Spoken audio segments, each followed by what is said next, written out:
Washington. The United States economy added 155,000 jobs in November, falling short of expectations for more robust growth, and the unemployment rate stayed at a 49-year low of 3.7%, Federal Economists reported Friday. Even in the face of economic curveballs, trade tensions, jittery markets, hurricanes, hiring has remained strong overall as 2018 wraps up. American employers have added more than 2,100 jobs in 4 of the past 6 months. Analysts predict that payroll growth in 2018 is on the track to beat the previous year's average monthly gains of 182,000 positions and could surpass 2016's particularly solid levels. It's actually 195,000 and most measures of the United States economy have been holding up quite nicely, said Mark Hamrick, senior economic analyst at Bankrate, a personal finance website. The question was, how much slowing is there on the horizon? Some economists worry to 2018's pace of growth isn't sustainable next year with such a tight labor market. The unemployment rate reached 3.7% in September and held that near half-century low in October. Some employers complain that a talent shortage is thwarting their growth plans, asserting that it is increasingly difficult to find people with the right skills. That's good news for employees, though. Heightened competition seems to be driving up wages after years of uh, lagging since the Great Recession.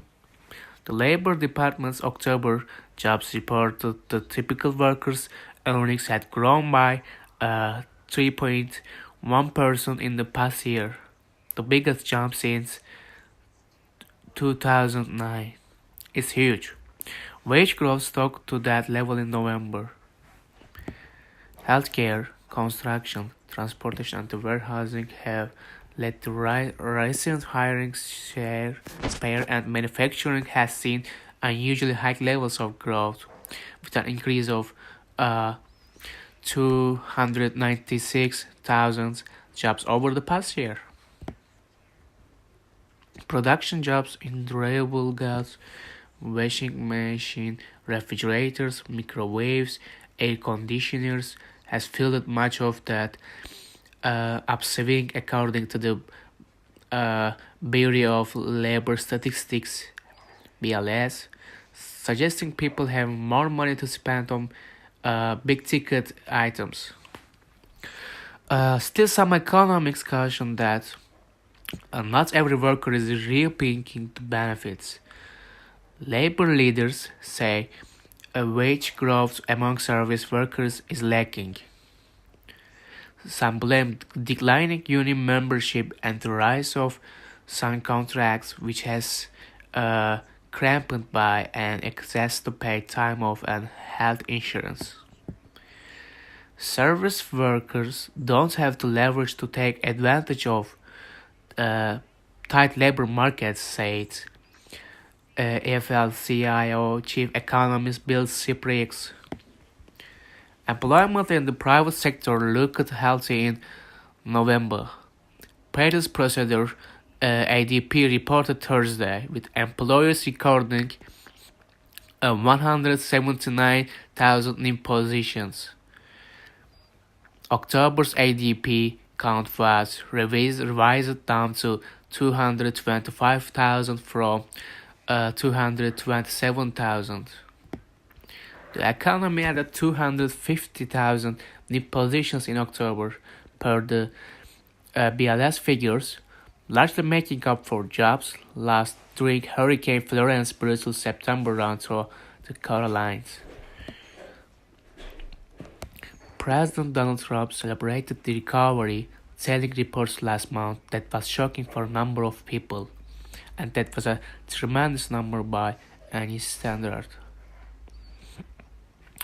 The trade war with Beijing, however, uh, continues to rattle investors.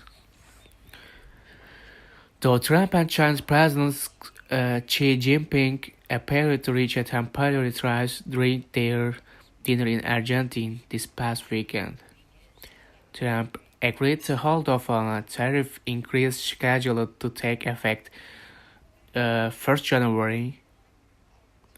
Reports Wednesday that a prominent Chinese executive was arrested in Canada at United States request have dampened optimism around negotiations.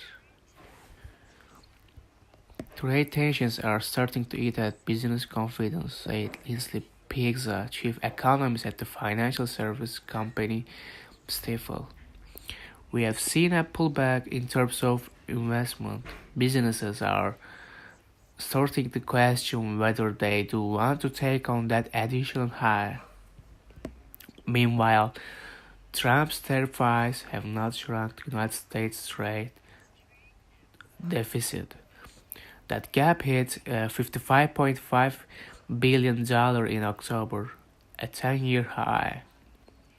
The Commerce Department data showed Thursday. Plunging soybean export to China played a role. Sales of the crop overall fell by $800 million.